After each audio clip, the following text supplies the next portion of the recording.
আসসালামু আলাইকুম।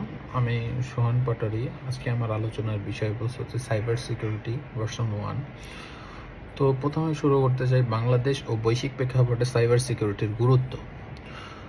2016 সালের 4 ফেব্রুয়ারি বাংলাদেশ ঘটে যায় ইতিহাসের সবচেয়ে বড় সাইবার হামলা, যেখানে বাংলাদেশ রিজার্ভ থেকে $81 মিলিয়ন চুরি হয়ে যায়।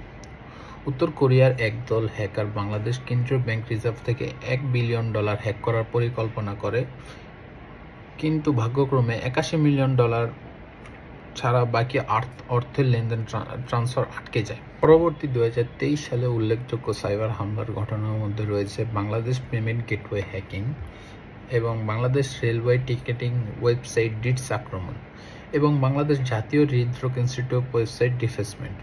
সাইবার হামলার ক্ষেত্রে সবচেয়ে ঝুঁকিপূর্ণ সেক্টর হলো ব্যাংকিং সেক্টর। সাইবার হামলার ফলে আর্থিক স্থিতিশীলতার পাশাপাশি জাতীয় নিরাপত্তাও হুমকির মুখে পড়ে। বর্তমান সময়ে সাইবার নিরাপত্তার একটি অপরিহার্য প্রয়োজন রয়েছে।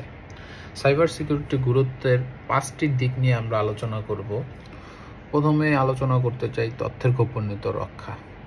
বিভিন্ন উপায়ে তথ্যের গোপনীয়তা রক্ষা করা যায়, যেমন এনক্রিপশন, ফায়ারওয়াল, অ্যান্টিভাইরাস প্রোগ্রাম ও অন্যান্য সাইবার সিকিউরিটি প্রক্রিয়া। আর্থিক লেনদেন।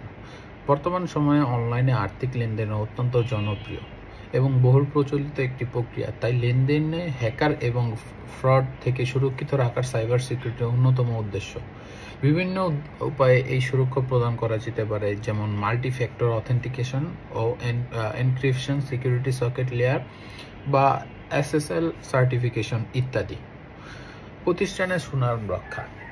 একটি প্রতিষ্ঠান যদি সাইবার হামলার শিকার হয়, তার সুনামের বড় ধরনের ক্ষতি হয়। তাই গ্রাহকের আস্থা রাখতে একটি বড় ই-কমার্স প্ল্যাটফর্ম যদি নিয়মিত সিকিউরিটি আপডেট এবং প্যাচ প্রয়োগ করা হয়, তাহলে হ্যাকার তাদের সিস্টেমে প্রবেশ করতে পারবে না। আইনি দায়িত্ব পালন। বিশ্বের বিভিন্ন দেশের ডেটা প্রোটেকশন এবং তথ্যের গোপনীয়তা রক্ষার জন্য সুনির্দিষ্ট আইন ও বিধিবিধান রয়েছে। বাংলাদেশের সাইবার সিকিউরিটি আইন 2023 হলো তার একটি উদাহরণ। এইসব আইনের যথাযথ প্রয়োগে সাইবার নিরাপত্তা রক্ষায় অত্যন্ত কার্যকরী ভূমিকা পালন করে। জাতীয় নিরাপত্তা। জাতীয় প্রতিষ্ঠান ও নথিসমূহের কিংবা রাষ্ট্রীয় গুরুত্বপূর্ণ ব্যক্তিবর্গের তথ্যের নিরাপত্তার জন্য সাইবার সিকিউরিটি অত্যন্ত জরুরি। একটি রাষ্ট্রীয় তথ্য, সরকারি ডেটাবেস ইত্যাদি নিরাপত্তা নিশ্চিত করা গেলে জাতীয় অবকাঠামো সুরক্ষিত থাকে। আমাদের তথ্যের ঝুঁকি এড়াতে সাইবার সিকিউরিটি বিভিন্ন উপায় প্রয়োগ করতে হবে, যেমন এই সম্পর্কে শিক্ষা ও প্রশিক্ষণ নিতে হবে, সচেতনতা বৃদ্ধি, নীতিমালা তৈরি ও বাস্তবায়ন, বিভিন্ন সুরক্ষা পদ্ধতি ব্যবহার। এই সুরক্ষা পদ্ধতিগুলোর মধ্যে রয়েছে স্ট্রং পাসওয়ার্ড ব্যবহার করা, ডিফ্যাক্টর অথেন্টিকেশন, ফায়ারওয়াল এবং অ্যান্টিভাইরাস প্রোগ্রামিং। সাইবার সিকিউরিটির পরিচিতি ও মৌলিক ভাষা। সাইবার সিকিউরিটি তথা নিরাপত্তা সম্পর্কে ভালোভাবে বুঝতে হলে প্রথমে এই সম্পর্কে জানতে হবে, টার্মিনোলজিগুলো জানতে হবে, যার মধ্যে রয়েছে থ্রেট। আমরা প্রত্যেকেই কোনো না কোনো সম্পদের অধিকারী। কখনো সেই সম্পদ ক্ষতির যদি সম্মুখীন হয়, কেউ যদি কোনো বস্তুর মাধ্যমে এই ক্ষতি সাধন করতে চায়, তাহলে সেই বস্তুটি তার জন্য থ্রেট। আমরা যদি উদাহরণস্বরূপ বলি, কোনো হ্যাকার যদি একটি ভাইরাসের মাধ্যমে কম্পিউটারের ক্ষয়ক্ষতি করতে চায়, তাহলে এখানে ভাইরাসটি হলো কম্পিউটারের জন্য থ্রেট। রিস্ক বা ঝুঁকি। অ্যাসেট বা সম্পদের ক্ষতি হওয়ার সম্ভাবনাকেই ঝুঁকি বলে। ধরা যাক কোনো নির্জন রাস্তায় রাত 10টার পরে পথচারী গেলেই ছিনতাইয়ের ঘটনা ঘটে। দেখা যায় গত 6 মাসের মধ্যে 100 জন ব্যক্তির মধ্যে 60 জন ব্যক্তি সেই ছিনতাইয়ের সম্মুখীন হয়। তাহলে বলা যায় যে সেখানকার ছিনতাইয়ের ঝুঁকি 60%। ঠিক তেমনি কোনো অনিরাপদ ওয়েবসাইট ভিজিট করতে সাইবার হামলার শিকার হওয়া ঝুঁকি থাকবে। ভালনারেবিলিটি বা দুর্বলতা। কোনো সম্পদের ভেতরে নিজস্ব কোনো ঘাটতি বা দুর্বলতা থাকলে সেই সম্পদ ক্ষতিগ্রস্ত হওয়ার ঝুঁকিও থাকে বেশি। তাই দুর্বলতাটি ওই সম্পদের ভালনারেবিলিটি বলা হয়। ধরা যাক একটি সফটওয়্যারে কোনো কোডে তার বাগ রয়েছে, সেই বাগের মাধ্যমে বিশেষ ধরনের সাইবার থ্রেট এটি মোকাবেলা করতে অক্ষম। এই ক্ষেত্রে ডিজাইন অথবা এই কোড লেভেলের বিশেষ বাগটি এই সফটওয়্যারের ভালনারেবিলিটি। অ্যাটাক বা আক্রমণ।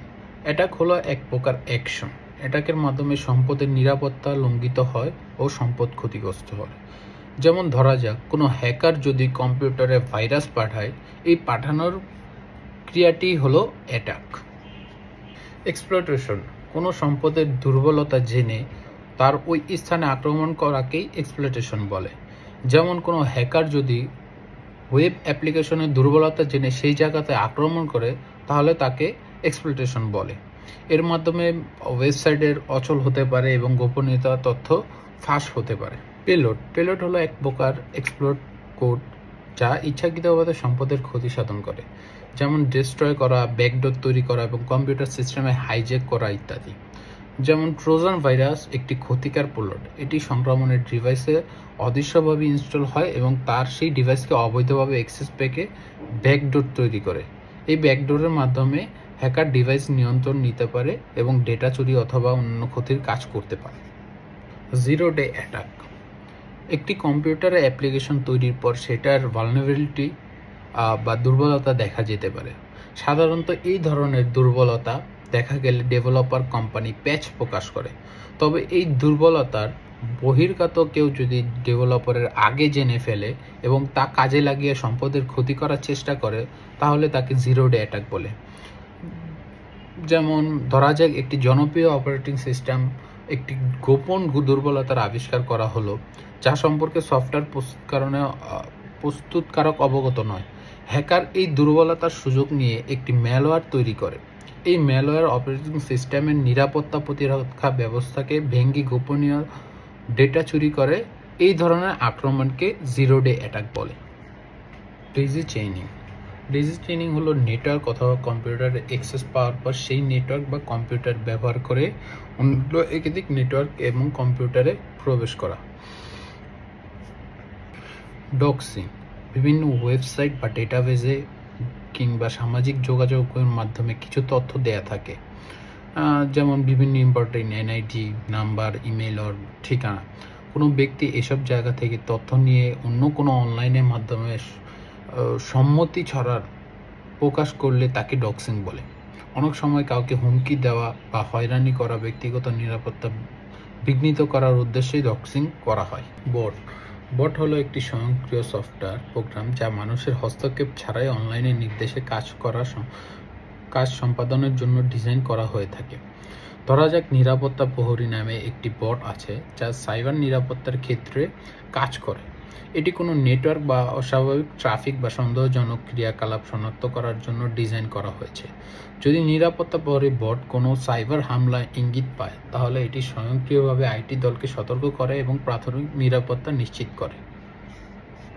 তথ্য নিরাপত্তার উপাদানসমূহ। তথ্য নিরাপত্তা হলো তথ্য এবং সিস্টেমের যে তথ্য রয়েছে এর এমন একটি সুরক্ষিত ব্যবস্থা যেখানে তথ্য চুরি বা অপব্যবহার এবং ম্যানিপুলেশনের সম্ভাবনা খুব কম বা সহনীয় মাত্রায় থাকে। তথ্য নিরাপত্তার উপাদানসমূহ মধ্যে রয়েছে অনাকাঙ্ক্ষিত প্রবেশ, প্রকাশ, পরিবর্তন বা তথ্য নষ্ট হওয়া থেকে রক্ষা করার লক্ষ্যে কাজ করে।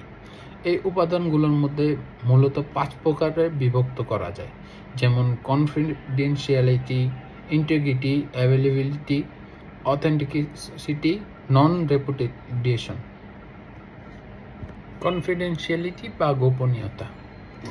কনফিডেন্সিয়ালিটি মূলত তথ্যের অ্যাক্সেস বা প্রবেশাধিকার। অর্থাৎ কনফিডেন্সিয়ালিটি হলো যখন কোনো সিস্টেম তার সংরক্ষিত তথ্যের শুধুমাত্র অথরাইজ ইউজার অ্যাক্সেস নিশ্চিত করে এবং আনঅথরাইজ ইউজার অ্যাক্সেসকে বাধা দেয়, তাকেই কনফিডেন্সিয়ালিটি বলে। ইন্টিগ্রিটি অর্থ হলো বিশ্বাসযোগ্যতা। অর্থাৎ সিস্টেম যে তথ্য একজন ইউজারকে প্রদর্শন করছে তা সঠিক এবং যথাযথ অথরিটির অনুমোদন ক্রমেই এই তথ্যটি প্রদর্শিত হচ্ছে, তাই হচ্ছে ইন্টিগ্রিটি। অ্যাভেলেবিলিটি উপাদান তথ্য প্রাপ্তির সময় এবং কোনো ফরম্যাটে তথ্য পেতে চাইছে তার সাথে সম্পর্কিত।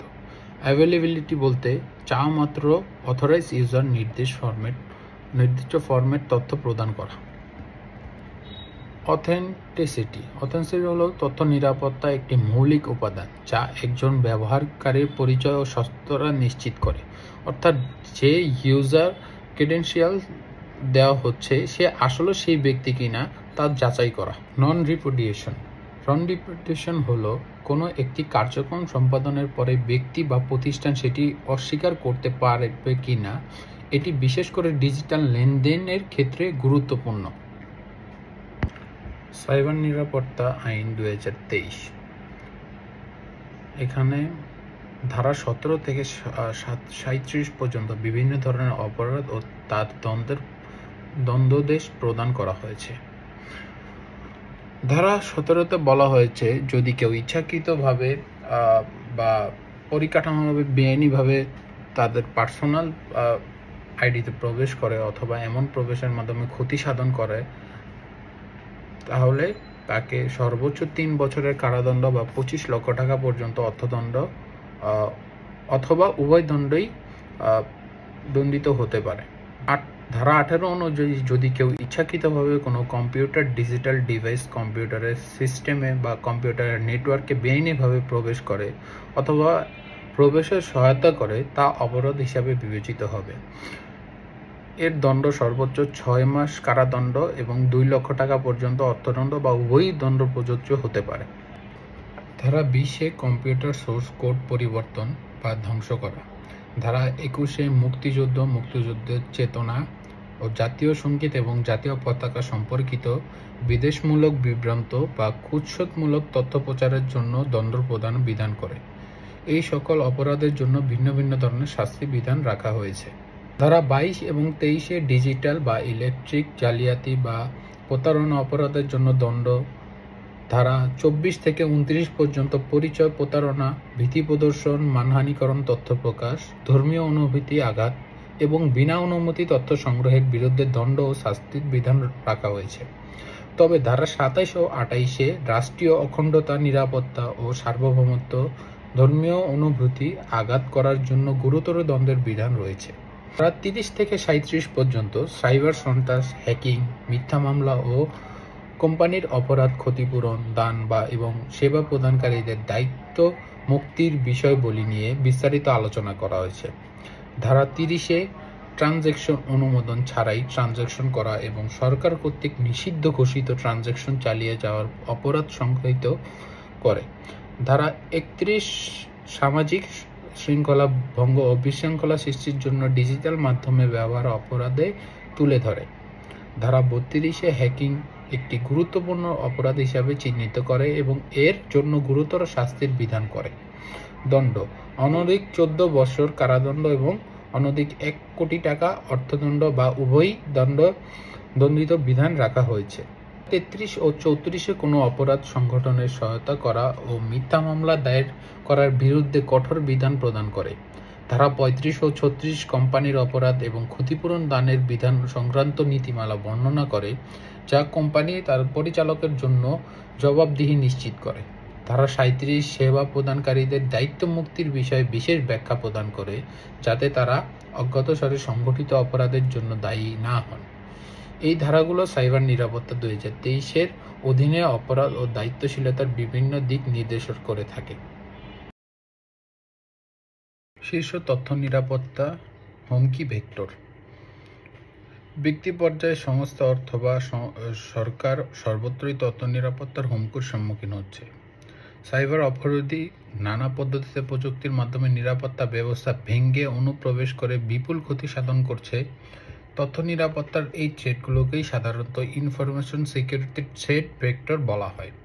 এইসব মডিউলে কয়েকটি ইনফরমেশন সিকিউরিটি থ্রেট ভেক্টরের সাথে পরিচিত হব। Cloud computing threats. এই প্রযুক্তির অসংখ্য সুবিধা রয়েছে, তবেও এর মধ্যে বিভিন্ন নিরাপত্তা হুমকির সম্মুখীন হতে হয়, বিশেষ করে যখন একটি সংস্থা সমস্ত ডেটা ক্লাউডে সংরক্ষণ করে, তখন এই থ্রেটগুলো গুরুতর হয়।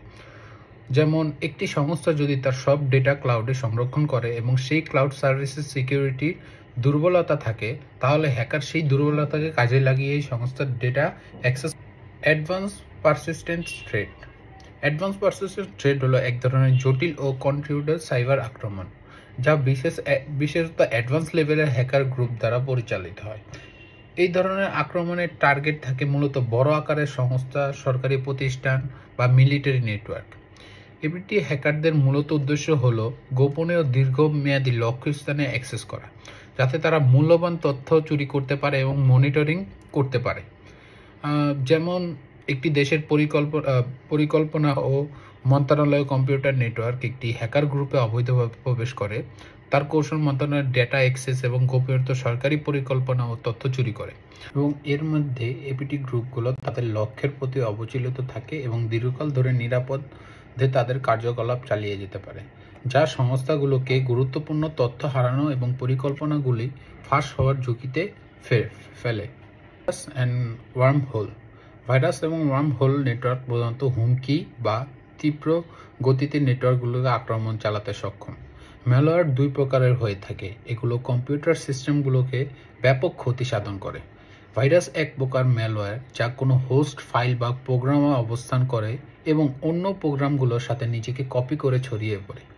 এটি মূলত একটি পরজীবী প্রকৃত ম্যালওয়্যার যা বিদ্যমান ফাইলগুলোকে আক্রান্ত করে এবং তাদের ক্ষতি সাধন করে। অন্যদিকে ওয়ার্মহোল এমন এক প্রকারের ম্যালওয়্যার যা কোনো হোস্ট ফাইল বা প্রোগ্রামের সাহায্য ছাড়াই নিজেকে নেটওয়ার্কের মাধ্যমে ছড়িয়ে দিতে পারে। Mobile threat. মোবাইল হুমকিগুলো বিভিন্নভাবে হতে পারে, যেমন অ্যাপ্লিকেশনের মাধ্যমে, ডিভাইসের অপারেটিং সিস্টেম দুর্বলতার মাধ্যমে বা অসুরক্ষিত নেটওয়ার্ক সংযোগের মাধ্যমে। উদাহরণ যেমন ধরা যাক একজন ব্যবহারকারী একটি অ্যাপ্লিকেশন ইনস্টল করেছে যা মনে হচ্ছে উপকারী, কিন্তু আসলে এটি একটি ম্যালওয়্যার। এই ম্যালওয়্যার ব্যবহারের মাধ্যমে হ্যাকাররা তার ফোনকে ডাটা চুরি করে এবং সিকিউরিটি প্রোটোকল দুর্বল করে, যার মাধ্যমে হ্যাকার ম্যালওয়্যার বা স্পার ছড়িয়ে দেওয়ার সুযোগ পায়। বটনেট। বটনেট হলো এক ধরনের রোবট নেটওয়ার্ক যা বহু সংখ্যক হ্যাক করা কম্পিউটারে একটি সংগঠিত সম্পাদয়। এই বটনেট সাধারণত একটি কেন্দ্রীয় কমান্ড অ্যান্ড কন্ট্রোল সার্ভারের অধীনে নিয়ন্ত্রিত থাকে। হ্যাকাররা এই বটনেটগুলোকে ব্যবহার করে বিভিন্ন ধরনের সাইবার আক্রমণ চালানোর যেমন ডিডস আক্রমণ, স্প্যাম মেইল পাঠানো, তথ্য চুরি করা এবং অন্যান্য ক্ষতি কার্যকলাপ করে থাকে। সিস্টেম সম্ভাব্য হামলার শ্রেণীবিভাগ। সিস্টেম সম্ভাব্য হামলার শ্রেণীবিভাগের মধ্যে রয়েছে operating system attack, misconfiguration attack, application level attack এবং shrink wrap code attack. Operating system কম্পিউটারের মূল কার্যক্রম সম্পাদন করে। এই অপারেটিং সিস্টেমের মাধ্যমে কম্পিউটার হার্ডওয়্যার এবং অ্যাপ্লিকেশনগুলো সমন্বয়ে প্রয়োজনীয় অ্যাপ্লিকেশনগুলো থেকে সার্ভিস পাওয়া যায়। তবে লক্ষণীয় যে এই ধরনের অপারেটিং সিস্টেমগুলো দুর্বলতা থেকে মুক্ত নয় এবং এসব দুর্বলতার কারণে সাইবার অপরাধীরা কম্পিউটার সংরক্ষিত ইনফরমেশন অ্যাক্সেস পেতে পারে। তাই সিস্টেমের নিরাপত্তা নিশ্চিত করতে এবং ঝুঁকি হ্রাস করতে এই দুর্বলতাগুলোকে চিহ্নিত করা অপরিহার্য। অপারেটিং সিস্টেম দুর্বলতার মধ্যে রয়েছে বাফার ওভারফ্লো, এক্সপ্লয়টেশন টেকনিক্স এবং মিটিগেশন স্ট্র্যাটেজিস। মিসকনফিগারেশন অ্যাটাক হলো এক ধরনের সাইবার অ্যাটাক যা সফটওয়্যার সিস্টেম বা নেটওয়ার্কের ভুল বা অসম্পূর্ণ কনফিগারেশনের ফলে ঘটে থাকে। এই ধরনের অ্যাটাক সাধারণত তখনই ঘটে যখন একটি সিস্টেম সেট আপ করার সময় সিকিউরিটির বিষয়গুলো অপেক্ষাকৃত কম গুরুত্ব দেওয়া হয়। এই অ্যাটাকগুলোর মাধ্যমে সাধারণত ডেটা চুরি, সিস্টেম হ্যাক বা আনএক্সপেক্টেড ডাটা ইউজেস হয়ে থাকে। অ্যাপ্লিকেশন লেভেল অ্যাটাক হলো এক ধরনের নেটওয়ার্ক অ্যাটাক যা সরাসরি অ্যাপ্লিকেশনগুলোর উপর ফোকাসড হয়ে থাকে। এই ধরনের হামলাগুলো সাধারণত অ্যাপ্লিকেশন দুর্বলতা বা ভুল কনফিগারগুলোর লক্ষ্য করে পরিচালিত হয়। এই অ্যাটাকের মাধ্যমে অ্যাপ্লিকেশন ডেটা চুরি ও ভায়োলেশন অফ রাইট ইত্যাদি ঘটে থাকে। Shrink wrap code attack cyber অপরাধীদের একটি কৌশল যেখানে তারা বাজারে প্রচলিত সফটওয়্যার এবং অ্যাপ্লিকেশনগুলো প্রোগ্রাম কোড বিদ্যমান দুর্বলতাগুলোকে টার্গেট করে। এই পদ্ধতিকে হ্যাকাররা যেসব সফটওয়্যার বা অ্যাপ্লিকেশন প্যাকেজ কোডগুলোকে মিসকনফিগারেশন বা প্রোগ্রামিংয়ের অনুসন্ধান করে তাকে যা বহুল ব্যবহৃত এবং সহজলভ্য। Information warfare. তথ্যযুদ্ধ বা ইনফরমেশন ওয়ারফেয়ার বলতে এমন একটি প্রক্রিয়াকে বোঝানো হয় যেখানে তথ্য ও যোগাযোগের প্রযুক্তির কাজে লাগিয়ে প্রতিপক্ষের বিরুদ্ধে প্রতিযোগিতামূলক সুবিধা অর্জন করা হয়। এসব কৌশল ব্যবহার করে এক পক্ষ অন্য পক্ষের তথা অ্যাক্সেস বিঘ্নিত করে অথবা নিয়ন্ত্রণ করার চেষ্টা করে।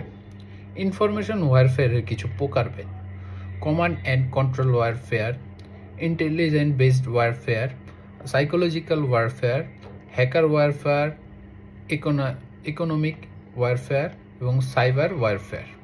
ওয়ারফেয়ার হলো একটি সুসংগঠিত কৌশল বা মূলত কম্পিউটার সিকিউরিটি অ্যাপ্লাই হয়। সিটি ওয়ারফেয়ার ব্যবহার করে হ্যাকাররা প্রতিপক্ষের কম্পিউটার সিস্টেমগুলোর উপর পূর্ণ নিয়ন্ত্রণ অর্জন করতে পারে। Intelligence based warfare. Intelligence based warfare হলো এমন একটি উন্নত কৌশল যা সেন্সর ভিত্তিক প্রযুক্তিকে কেন্দ্র করে ডেভেলপ করা হয়েছে। এই কৌশলের মূল লক্ষ্য হলো প্রতিপক্ষের টেকনোলজি সিস্টেমগুলোকে সরাসরি ক্ষতি সাধন করা এবং সেই সাথে শত্রুর প্রতিরক্ষার সক্ষমতা নিরীক্ষণ করে সেখানে হস্তক্ষেপ করা। এই ধরনের ওয়ারফেয়ার বিশেষভাবে গোপনীয়তার এবং নিরাপত্তার তথ্য সংগ্রহ করে তা ব্যবহার করে প্রতিপক্ষের ক্ষমতা দুর্বল করার চেষ্টা করে। Psychological warfare. সাইকোলজিক্যাল ওয়ারফেয়ার মূলত একটি মনস্তাত্ত্বিক যুদ্ধ কৌশল। এটির উদ্দেশ্য হল প্রতিপক্ষের মনোবল ভাঙা, হতাশা সৃষ্টি করা এবং তাদের সামরিক বেসামরিক জনগণের মাধ্যমে বিভ্রান্ত ছড়ানো। এজন্য বিভিন্ন প্রচারণা এবং ভয়ভীতির স্মৃতিকৌশল ব্যবহার করা হয়। এর ফলে প্রতিপক্ষের সিদ্ধান্ত নেওয়া ও ক্ষমতা প্রভাবিত এবং তাদের সামরিক অপারেশনগুলোর উপর বাধা সৃষ্টি হয়। Hacker warfare. হ্যাকার ওয়ারফেয়ার হলো এক ধরনের আক্রমণ যা বিশেষত কম্পিউটার সিস্টেম, নেটওয়ার্ক এবং তথ্য অবকাঠামোগুলোকে লক্ষ্য করে চালানো হয়। এই প্রক্রিয়ার লক্ষ্য হলো সিস্টেম বন্ধ করা, তথ্যে ভুল সৃষ্টি, তথ্যে চুরি, তথ্য মনিটরিং, মিথ্যা বার্তা প্রচার করা এবং তথ্যের অ্যাক্সেস নেওয়া। Economic warfare. ইকোনমিক ওয়ারফেয়ার হলো একটি কৌশল যা তথ্যের প্রবাহের বাধা সৃষ্টি করে এবং তথ্যে বিভ্রান্ত সৃষ্টি করে একটি জাতির ব্যবসা ও অর্থনীতির উপর প্রভাব ফেলে। এই প্রক্রিয়াটি প্রায়শই বিভিন্ন আর্থিক কর্মকাণ্ড যেমন ট্যারিফ, বাণিজ্যিক নিষেধাজ্ঞা এবং অর্থনৈতিক সংকট সৃষ্টির মাধ্যমে পরিচালিত হয়। Cyber warfare. সাইবার ওয়ারফেয়ার হলো এক ধরনের যুদ্ধ কৌশল যেখানে কোনো দেশ বা সংস্থা তথ্য প্রযুক্তির বিভিন্ন সিস্টেমের মাধ্যমে অন্য একটি দেশ বা সংস্থার বিরুদ্ধে আক্রমণ চালায়। এই আক্রমণগুলো সাধারণত হ্যাকিং ও ম্যালওয়্যার প্রেরণ, ডেটা চুরি করা, সিস্টেমের অপারেশন ব্যাহত করা এবং গুরুত্বপূর্ণ ডিজিটাল ইনফ্রাস্ট্রাকচার ধ্বংস করার মাধ্যমে সংগঠিত হয়। হ্যাকিংয়ের সাধারণ ধাপসমূহ। হ্যাকিং শব্দটির সাথে প্রায় সবাই অতি পরিচিত। হ্যাকিং বা হ্যাকার সাধারণত কিছুটা নেতিবাচক অর্থে ব্যবহৃত হয়, তবে সাইবার অপরাধীদের ক্ষতির হাত থেকে নিজেদের সুরক্ষা করতে হ্যাকিং পদ্ধতি শেখা প্রয়োজন। হ্যাকিং পদ্ধতি এবং কাঠামো শেখা হল প্রকৃত হ্যাকারদের দ্বারা ব্যবহৃত কৌশল এবং পদ্ধতি ব্যবহারের ধারণা যার মাধ্যমে হ্যাকিং প্রচেষ্টার সাথে জড়িত পর্যায় বোঝা ও সহজতর হয়। হ্যাকিং ধাপসমূহের মধ্যে রেকগনাইজেশন এবং স্ক্যানিং ফেজ সম্পর্কে আলোচনা করব আমরা। রেকগনাইজেশন ফেজকে হ্যাকিংয়ের অত্যন্ত গুরুত্বপূর্ণ ধাপ হিসাবে বিবেচনা করা হয়। এটি মূলত প্রাথমিক তথ্য সংগ্রহের ফেজ। এই ধাপে হ্যাকাররা তাদের টার্গেটেড প্রতিষ্ঠানের নেটওয়ার্ক সিস্টেম বা অ্যাপ্লিকেশন সম্পর্কে যতটা সম্ভব তথ্য সংগ্রহ করে। এই তথ্যগুলো পরবর্তী ধাপে অ্যাটাকের প্ল্যানিং ও অ্যাটাক এক্সিকিউট করতে সাহায্য করে। রেকগনাইজেশন ফেজের দুটি প্রধান ধারণ রয়েছে: প্যাসিভ রেকগনাইজেশন এবং অ্যাক্টিভ রেকগনাইজেশন। প্যাসিভ রেকগনাইজেশন হ্যাকাররা সরাসরি কোনো সিস্টেম বা নেটওয়ার্কে যোগাযোগ না করে তথ্য সংগ্রহ করে। তারা মূলত পাবলিক তথ্য সোর্স যেমন website, social media, job posting এবং অন্যান্য ডেটাবেস থেকে তথ্য সংগ্রহ করে। অ্যাক্টিভ রেকগনাইজেশন হ্যাকারদের সরাসরি টার্গেট সিস্টেম বা নেটওয়ার্কের সাথে ইন্টারঅ্যাকশন করে তথ্য সংগ্রহ করে। এটি করার জন্য তারা বিভিন্ন টুলস যেমন port scanner, network mapping tools এবং অন্যান্য হ্যাকিং টুলস ব্যবহার করে। স্ক্যানিং ফেজ হলো দ্বিতীয় ধাপ। এই ধাপে হ্যাকাররা প্রাপ্ত তথ্যগুলোর উপর ভিত্তি করে টার্গেট সিস্টেমের বিভিন্ন দুর্বলতাগুলোকে চিহ্নিত করার জন্য বিস্তারিত স্ক্যান চালায়। এই ফেজে ব্যবহৃত প্রধান টুলসগুলো হলো port scanner, network maps, vulnerability scanners এবং প্যাকেট ক্রাফটার্স। স্ক্যানিং ফেজের পরে আসে গেইনিং অ্যাক্সেস ফেজ। হ্যাকিং প্রক্রিয়াটি একটি চূড়ান্ত ধাপ। এই ফেজে হ্যাকাররা টার্গেট সিস্টেম বা নেটওয়ার্ক প্রবেশ করার জন্য স্ক্যানিং ফেজ, আইডেন্টিফাইং ভালনারেবিলিটিস এর সুযোগ নেয়। এই ফেজের টার্গেট হলো সাকসেসফুলি টার্গেটেড সিস্টেম প্রবেশ করা এবং নিয়ন্ত্রণ নিয়ে থাকা। গেইনিং অ্যাক্সেস ফেজের প্রক্রিয়া। এক্সপ্লয়টেশন হচ্ছে সিস্টেমের উইকনেসগুলো ব্যবহার করে অ্যাক্সেস প্রাপ্তির প্রধান উপায়। হ্যাকাররা বিভিন্ন প্রকারের এক্সপ্লয়েট যেমন বাফার ওভারফ্লো, এসকিউএল ইনজেকশন অথবা ক্রস সাইট স্ক্রিপ্টিং ব্যবহার করে থাকেন। ফিশিং অ্যাটাকের মাধ্যমে হ্যাকাররা মানুষের সাথে মিথ্যা বার্তা বা ইমেইলে পাঠিয়ে তাদের লগইন তথ্য চুরি করতে পারে। এই তথ্যগুলো ব্যবহার করে তারা সিস্টেমে প্রবেশ করতে পারে। সোশ্যাল ইঞ্জিনিয়ারিং হলো মানসিক চাপ দেওয়া অথবা প্রতারণা করে সিস্টেম বা নেটওয়ার্ক অ্যাক্সেস প্রাপ্তির একটি পদ্ধতি। পাসওয়ার্ড ক্র্যাক বা প্রক্রিয়া। হ্যাকাররা বিভিন্ন প্রকার টুলস ব্যবহার করে টার্গেট সিস্টেমে পাসওয়ার্ড চুরি করে থাকেন। জন দ্য রিপার এবং হ্যাশচ্যাট হলো এই ধরনের কাজের জন্য popular tools. Maintaining access pass. Gaining অ্যাক্সেসের পরে আসে মেইনটেনিং অ্যাক্সেস পাস। এই ফেজে হ্যাকাররা টার্গেট সিস্টেমে অব্যাহতভাবে অ্যাক্সেস বজায় রাখার জন্য বিভিন্ন কৌশল প্রয়োগ করে থাকে। এই ফেজের টার্গেট হলো সিস্টেমের নিয়ন্ত্রণ দীর্ঘক্ষণ ধরে রাখা এবং সম্ভাব্য তথ্য সংগ্রহ বা আরও গভীরভাবে পরীক্ষা নিরীক্ষণ করা। সাইবার কিল চেইন পদ্ধতি হলো ম্যালিসিয়াস ইনস্ট্রুশন অ্যাক্টিভিটি শনাক্তকরণ ও প্রতিরোধের জন্য ইন্টেলিজেন্ট ড্রাইভেন ডিফেন্সের একটি পদ্ধতি। এই পদ্ধতিতে সাইবার ক্রিমিনালরা যে স্টেপগুলো ফলো করে সিকিউরিটি প্রফেশনালদের জন্য তা শনাক্ত করতে সহায়তা করে।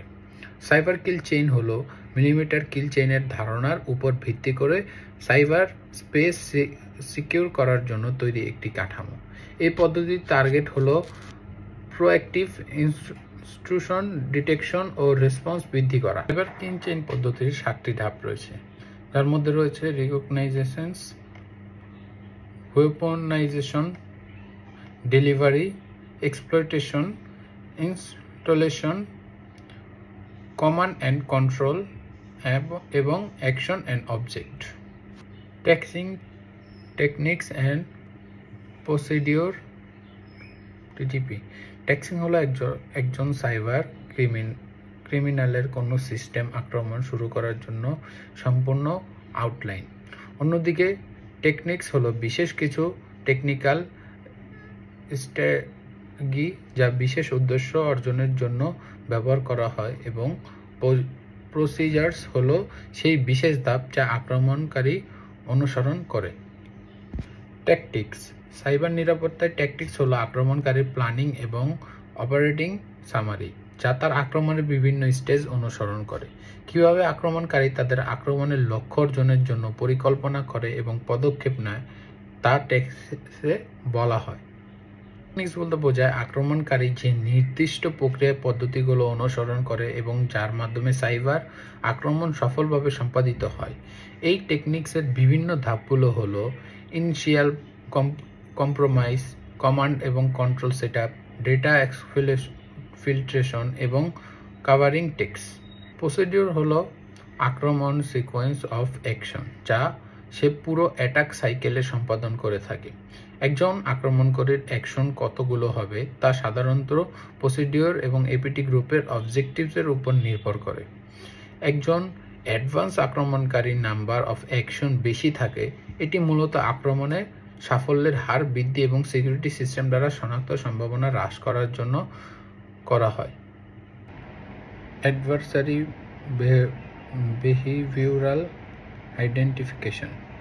কোনো সংস্থার নেটওয়ার্কে প্রবেশের জন্য কোনো সাইবার ক্রিমিনালের দ্বারা অনুসরণ করা পদ্ধতি বা কৌশলগুলোকে শনাক্তকরণকেই অ্যাডভার্সারি বিহেভিওরাল আইডেন্টিফিকেশন বলে। এটি সিকিউরিটি প্রফেশনাল আসন্ন হুমকি এবং এক্সপ্লয়েট সম্পর্কে ধারণা দেয়। কোনো সংস্থার নেটওয়ার্ক সিকিউরিটি ইনফ্রাস্ট্রাকচার পরিকল্পনা করতে এবং বিভিন্ন সাইবার হামলা প্রতিরোধের জন্য সিকিউরিটি মেজার গ্রহণ করতে সহায়তা করে। ইথিক্যাল হ্যাকিংয়ের সংজ্ঞা এবং পরিস্থিতি। সাধারণত হ্যাকিং একটি নেতিবাচক টার্ম হিসাবে ব্যবহৃত হয়, তবে হ্যাকিংয়ের সাথে আরেকটি শব্দ ছবি বর্তমানে বেশ পরিচিত, তা হলো ইথিক্যাল হ্যাকিং। হ্যাকিং অর্থ জালিয়াতি, গোপনীয়তা আক্রমণ, কর্পোরেট এবং ব্যক্তিগত ডেটা চুরি ইত্যাদি মতো প্রতারণামূলক কাজ করার জন্য কম্পিউটারে ব্যবহার করাকে হ্যাকিং বলতে কম্পিউটার সিস্টেম ও নেটওয়ার্কে অ্যাক্সেস পাওয়ার জন্য ভালনারেবিলিটি চিহ্নিত করা এবং ভালনারেবিলিটির কাজে লাগিয়ে অবৈধভাবে সিস্টেমে প্রবেশ করা। হ্যাকারকে হ্যাকার হলে এমন একজন ব্যক্তি যিনি অনুমতি ছাড়াই কোনো সিস্টেম বা নেটওয়ার্কে প্রবেশ করে এবং গুরুত্বপূর্ণ তথ্য ধ্বংস বা চুরি করেন। হ্যাকারের কম্পিউটারের সিস্টেমের সকল পর্যায়ে অসাধারণ দক্ষতা থাকে, পাশাপাশি কম্পিউটারের সফটওয়্যার এবং হার্ডওয়্যারে এক্সপ্লোর করার ক্ষমতা থাকে। সাধারণত একজন হ্যাকার হলেন একজন দক্ষ প্রকৌশলী বা প্রোগ্রামার, এবং হ্যাকারের সক্ষমতা হলো সিস্টেমের দুর্বলতা খুঁজে বের করার জন্য পর্যাপ্ত জ্ঞান থাকা। পদ্ধতির উপর ভিত্তি করে হ্যাকারদের বিভিন্নভাবে ভাগ করা যায়: black hats, white hats, script kiddies, hacktivist. Ethical hacking. Black hats এই ধরনের হ্যাকাররা ব্যক্তিগত উদ্দেশ্য বা লাভের জন্য কম্পিউটার সিস্টেমে বিনা অনুমতিতে অ্যাক্সেস অর্জন করে। একটি সিস্টেমের দুর্বলতা খোঁজার জন্য হ্যাকিং অ্যাটাক চালাতে হয়। একজন হ্যাকার যিনি কর্তৃপক্ষ অনুমতি নিয়ে সিস্টেম দুর্বলতা খুঁজে বের করার জন্য অ্যাটাক চালায় তাদের হোয়াইট হ্যাটস বলে। গ্রে হ্যাটস এমন এক ধরনের হ্যাকারের টাইপ যাদের মধ্যে হোয়াইট এবং ব্ল্যাক হ্যাট উভয় হ্যাকারদের চরিত্র বিদ্যমান। তিনি দুর্বলতা চিহ্নিত করতে এবং সিস্টেমের মালিকের কাছে দুর্বলতা প্রকাশ করার উদ্দেশ্যে কর্তৃপক্ষের অনুমতি ছাড়াই কম্পিউটার সিস্টেমে প্রবেশ করেন। স্ক্রিপ্ট কিডস হলো এমন একজন অদক্ষ ব্যক্তি যিনি বিভিন্ন টুল সফটওয়্যার ব্যবহার করে কম্পিউটার সিস্টেমে অ্যাটাক চালায় এবং অ্যাক্সেস অর্জন করতে পারে। তিনি নিজেই কোনো টুলস বা পোলার তৈরি করতে সক্ষম নয়। অ্যাক্টিভিস্ট হলেন একজন হ্যাকার যিনি সামাজিক, ধর্মীয়, রাজনৈতিক বিভিন্ন বার্তা সংস্থ কর্তৃপক্ষকে প্রেরণ করার জন্য হ্যাকিংয়ের সহায়তা নেয়। ইথিক্যাল হ্যাকিং হলো সেই হ্যাকিং যেখানে একজন হ্যাকার কর্তৃপক্ষের অনুমতি নিয়ে সিস্টেম হ্যাক করবে এবং সিস্টেমের ভুল ধরিয়ে দিবে। ইথিক্যাল হ্যাকিংয়ের গুরুত্ব এবং সাইবার নিরাপত্তার ক্ষেত্রসমূহ। সব ধরনের ডিজিটাল অবকাঠামো ও তথ্য সুরক্ষা নিশ্চিত করতে বর্তমান সাইবার নিরাপত্তা একটি অপরিহার্য ক্ষেত্র হয়ে উঠেছে। এর মধ্যে ইথিক্যাল হ্যাকিং হলো এমন একটি পদ্ধতি যা সিস্টেমের দুর্বলতা খুঁজে বের করে এবং সেগুলো সংশোধন করে সাইবার অ্যাটাক থেকে রক্ষা করে। ইথিক্যাল হ্যাকিং এর প্রধান লক্ষ্য হলো ম্যালিশিয়াস হ্যাকারদের প্রবেশের সম্ভাবনাকে কমিয়ে আনা এবং তথ্যের নিরাপত্তা বৃদ্ধি করা। ইথিক্যাল হ্যাকিং এর ক্ষেত্রগুলো হলো পেনিট্রেশন টেস্টিং, ভালনারেবিলিটি অ্যাসেসমেন্ট, নিরাপত্তা অডিটিং, পোস্ট ইনসিডেন্ট অ্যানালাইসিস, নিরাপত্তা প্রশিক্ষণ ও সচেতনতা, threat teaming, social engineering testing. Ethical হ্যাকারের দক্ষতা এবং প্রয়োজনীয় কৌশলসমূহ। ইথিক্যাল হ্যাকারের দক্ষতা। একজন ইথিক্যালের জন্য কিছু বিশেষ দক্ষতা অত্যন্ত প্রয়োজনীয়, যা তাদের সিস্টেমের দুর্বলতা শনাক্ত করতে এবং সম্ভাব্য সিকিউরিটি থ্রেটস মোকাবেলা করতে সক্ষম করে তোলে। এই দক্ষতাগুলো হচ্ছে প্রযুক্তি জ্ঞান, প্রোগ্রামিং দক্ষতা, নেটওয়ার্কের জ্ঞান এবং বিভিন্ন অপারেটিং সিস্টেমের উপর দক্ষতা। প্রযুক্তি জ্ঞান। একজন হ্যাকারের জন্য নেটওয়ার্কের বিস্তারিত ধারণা, সিস্টেমের অভ্যন্তরীণ কাঠামো এবং নিরাপত্তা প্রোটোকল জানা জরুরি। প্রোগ্রামিং দক্ষতা। পাইথন, জাভাস্ক্রিপ্ট এবং এসকিউএল এর মতো প্রোগ্রামিং ল্যাঙ্গুয়েজগুলোতে দক্ষতা অর্জন একজন হ্যাকারের জন্য অত্যন্ত গুরুত্বপূর্ণ। নেটওয়ার্ক দক্ষতা। নেটওয়ার্কের গঠন, টিসিপি, আইপি, সাবনেটিং এবং ভিপিএন এর উপর গভীর ধারণা থাকা জরুরি। লিনাক্স এবং উইন্ডোজের মতন বিভিন্ন অপারেটিং সিস্টেম সম্পর্কে গভীর জ্ঞান থাকা জরুরি। এই জ্ঞান তাদেরকে সিস্টেম কনফিগারেশন এবং ম্যানেজমেন্ট করতে সাহায্য করে। নিরাপত্তা সিস্টেমের কার্যকারিতা যাচাই করতে এবং সম্ভাব্য দুর্বলতা চিহ্নিত করতে নিয়মিত পেনিট্রেশন টেস্টিং পরিচালনা করা উচিত। এটি হ্যাকারের প্রতিষ্ঠান সিস্টেম রিয়েল এনভায়রনমেন্ট নিরাপত্তা পরীক্ষা করার সুযোগ দেয়। Risk management. এটি নিরাপত্তা ঝুঁকি চিহ্নিত করা ও সেগুলো ব্যবস্থা করার পদ্ধতি। একজন ইথিক্যাল হ্যাকারের উচিত সম্ভাব্য ঝুঁকির গুরুত্ব ও প্রভাব বিবেচনা করে সেগুলোর উপর প্রতিক্রিয়া নির্ধারণ করা। এই কৌশল রিস্ক অ্যাসেসমেন্ট, রিস্ক ডিক্রিজ এবং রিস্ক ম্যানেজমেন্টের অন্তর্ভুক্ত। হ্যাকিং টুলস এবং টেকনিক্স। হ্যাকিং টুলস মূলত হ্যাকাররা তাদের দৈনন্দিন জীবনে যা ব্যবহার করে থাকে তাই hacking tools. Hacking tools ethical হ্যাকারদের জন্য অপরিহার্য। এই টুলসগুলো ব্যবহার তাদের কাজকে সহজ করে। আমরা মূলত 3 ধরনের হ্যাকিং টুলস নিয়ে আলোচনা করব। হচ্ছে penetration testing, scanning tools, password cracking tools. Penetration testing software, যার অন্যতম উদাহরণ হলো মেটাসপ্লয়েট। এটি একটি জনপ্রিয় টুল যা ইথিক্যাল হ্যাকার ব্যবহার করে থাকে। এটি ব্যবহার করে হ্যাকাররা সম্ভাব্য অ্যাটাকের স্ক্রিপ্ট লিখতে পারে এবং সিস্টেমের দুর্বলতা পরীক্ষা করতে পারে। মেটাসপ্লয়েটের সাহায্যে লাইভ সিস্টেমের উপর বিভিন্ন ধরনের অ্যাটাক পরীক্ষা করা যায়। স্ক্যানিং টুলস, এনএপ একটি প্রচলিত টুল যা নেটওয়ার্কের ম্যাপিং এবং ভালনারেবিলিটি স্ক্যানিংয়ের জন্য ব্যবহার করা হয়। এটি নেটওয়ার্কের উপর বিস্তারিত তথ্য প্রদান করে এবং কোনো পোর্ট খোলা আছে কিনা তা চিহ্নিত করে। এনম্যাপ একটি নিরাপদ নেটওয়ার্ক গঠনের জন্য অপরিহার্য tool. Password cracking tools, John the Ripper এবং হ্যাশকেট দুটি শক্তিশালী টুল বা পাসওয়ার্ড ক্র্যাকিং ব্যবহৃত হয়। এগুলোর মাধ্যমে হ্যাকাররা পাসওয়ার্ডের নিরাপত্তা পরীক্ষা করে এবং দুর্বল পাসওয়ার্ড শনাক্ত করতে পারে, যা সিস্টেমের নিরাপত্তা বাড়ানোর জন্য গুরুত্বপূর্ণ। হ্যাকিং কিছু টেকনিক রয়েছে, যার মধ্যে রয়েছে phishing simulation, social engineering, network sleeping, ethical hacker হিসাবে নৈতিক দায়িত্ব। ইনফরমেশন সিকিউরিটি পলিসি বিষয়ক ধারণা। ইনফরমেশন সিকিউরিটি পলিসি হলো এমন একটি ডকুমেন্ট বা নথি যেখানে কোনো প্রতিষ্ঠানের তথ্য এবং তথ্যের রিসোর্সগুলো কিভাবে সুরক্ষিত করা যায় তা নির্ধারিত করা থাকে। একটি প্রতিষ্ঠানের কর্মীরা কিভাবে তাদের বিভিন্ন সংবেদনশীল তথ্য যেমন ব্যক্তিগত তথ্য, আর্থিক ডেটা ইত্যাদি হ্যান্ডেল করবে তাই ডকুমেন্টের নির্দেশনা আকারে উল্লেখ করা থাকে। ইনফরমেশন সিকিউরিটি পলিসির উদ্দেশ্য। ইনফরমেশন সিকিউরিটি পলিসি নির্ধারণ করে যে কিভাবে একটি প্রতিষ্ঠান তার নেটওয়ার্ক এবং ইনফরমেশন রিসোর্সগুলোর নিরাপত্তা ব্যবহার ও পরিচালনা করে। এই পলিসি কোনো অননুমোদিত পরিবর্তন, অনুপ্রবেশ এবং অনুমোদনহীন পাবলিশিং প্রতিরোধ করে। ইনফরমেশন পলিসির প্রকারভেদ। প্রধানত 4 ধরনের সিকিউরিটি পলিসি রয়েছে। তার মধ্যে promiscuous policy, permissive policy, prudent policy এবং পারানয়েড পলিসি। প্রমিসকুয়াস পলিসি, এই ধরনের সিকিউরিটি পলিসি সাধারণত খুব উন্মুক্ত পলিসি হয়ে থাকে। এই পলিসিতে নিরাপত্তার চাইতে অবাধ অ্যাক্সেসের উপর বেশি গুরুত্ব দেওয়া হয়। এই পলিসিতে সিস্টেম অ্যাসেট ব্যবহার কোনো বিধিনিষেধ নেই। পারমিসিভ পলিসি, এই পলিসিতে ব্যবহারকারীদের জন্য ইনফরমেশন অ্যাক্সেস এবং ব্যবহারের ক্ষেত্রে কিছু বিধিনিষেধ বা নিয়ন্ত্রণ থাকে। এই ধরনের নীতিমালা নিয়মিত আপডেট করা প্রয়োজন হয়।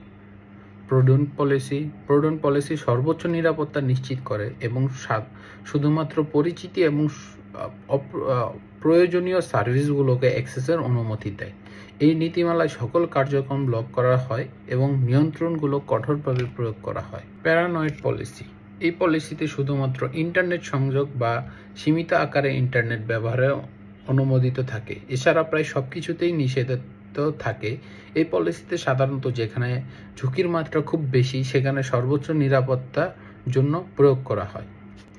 ফিজিক্যাল সিকিউরিটি শুধুমাত্র তালাচাবি বা সিকিউরিটি গার্ডের বিষয় নয়, বরং এটি একটি জটিল এবং বহুমাত্রিক সিস্টেম যা একটি প্রতিষ্ঠানকে নানান ধরনের হুমকি থেকে রক্ষা করে। এই সিকিউরিটি সিস্টেম একটি প্রতিষ্ঠানের স্থায়িত্ব এবং সাফল্যের জন্য অপরিহার্য। ফিজিক্যাল সিকিউরিটি কেন জরুরি? ফিজিক্যাল সিকিউরিটি একটি সংস্থার সর্বপ্রথম সুরক্ষা স্তর হিসাবে পরিচিত। এর মূল উদ্দেশ্য হল সংস্থার অবকাঠামো এবং সম্পর্কগুলো সুরক্ষা নিশ্চিত করা এবং প্রক্রিয়া বেশ কয়েকটি কারণে জরুরি। প্রথমত, অননুমোদিত প্রবেশ প্রতিরোধ করা। দ্বিতীয়, কম্পিউটারের সিস্টেম থেকে তথ্য চুরি প্রতিরোধ করা, যাতে করে হ্যাকার বা অবৈধ সিস্টেম প্রবেশ করতে চায় এমন ব্যক্তি তথ্য চুরি নষ্ট না করতে পারে।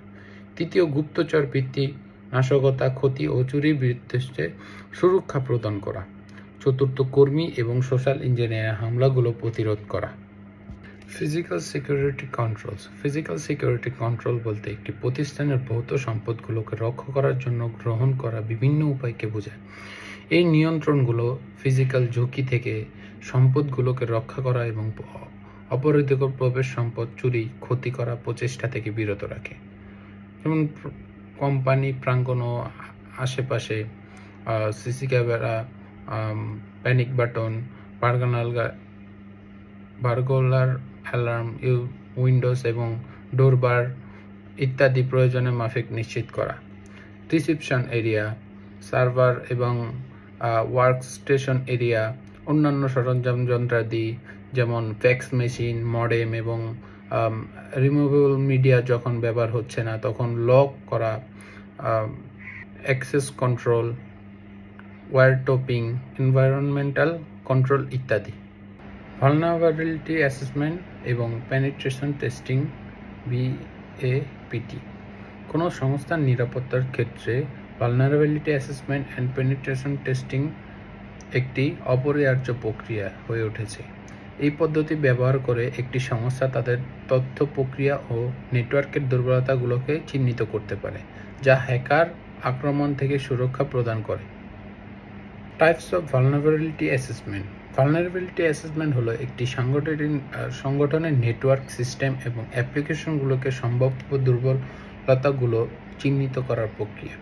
বিভিন্ন ধরনের ভালনারেবিলিটি অ্যাসেসমেন্ট রয়েছে যা একটি সংস্থার নিরাপত্তা অবকাঠামো বিশ্লেষণ করতে ব্যবহৃত হয়। প্রতিটি ধরনের মূল্যায়নের নিজস্ব কৌশল এবং উদ্দেশ্য থাকে, যেমন active assessment, passive assessment, host ভিত্তিক অ্যাসেসমেন্ট, অভ্যন্তরীণ অ্যাসেসমেন্ট, বেতার network assessment. Penetration testing. Penetration testing বা পেন টেস্টিং একটি সিস্টেমেটিক প্রসেস যার মাধ্যমে নিরাপত্তা বিশেষজ্ঞরা একটি সিস্টেম, নেটওয়ার্ক বা ওয়েবসাইটের নিরাপত্তা ব্যবস্থার দুর্বলতা ও ক্ষমতা পরীক্ষা করে থাকেন। এই পরীক্ষার মাধ্যমে সম্ভাব্য হ্যাকার প্রবেশের পথ এবং তার দ্বারা সৃষ্ট হতে পারে এমন ক্ষতির পরিমাণ চিহ্নিত হয়। পেনিট্রেশন টেস্টিং এর বিভিন্ন ধাপ রয়েছে, যেমন প্রাথমিক পরিকল্পনা ও প্রস্তুতি, অভিযান পর্যায়, অভিযান পরবর্তী পর্যায়। পেন টেস্টিং 3 ধরনের হতে পারে, যেমন ব্ল্যাক বক্স, হোয়াইট বক্স এবং grey box. Tools and technology use. Vulnerability assessment এবং পেনিট্রেশন টেস্টিংয়ে ব্যবহৃত টুলস ও টেকনোলজির নিরাপত্তা বিশ্লেষণের ক্ষেত্রে অপরিহার্য। এই প্রক্রিয়ায় ব্যবহৃত টুলসগুলো মূলত নেটওয়ার্ক স্ক্যানার, সিস্টেম অডিটর এবং ভালনারেবিলিটি অ্যাসেসমেন্ট টুলস। এই টুলসগুলোর মাধ্যমে নিরাপত্তা বিশেষজ্ঞ সহজে দুর্বলতা শনাক্ত করতে পারে। Security testing methodology.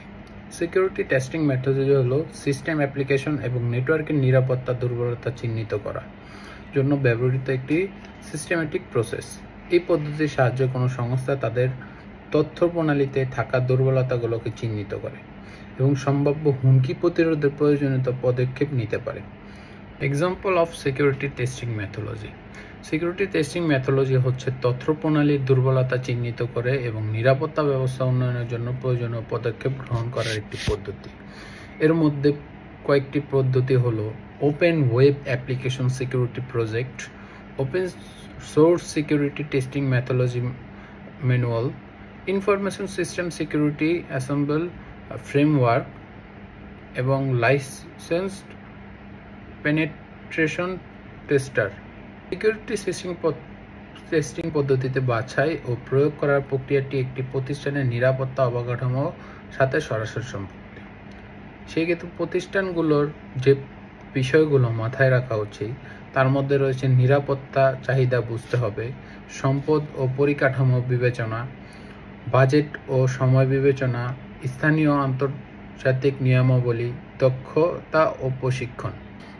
এগুলোই ছিল আমাদের সাইবার সিকিউরিটি ভার্সন 1 কোর্সটির বেসিক কিছু কনসেপ্ট।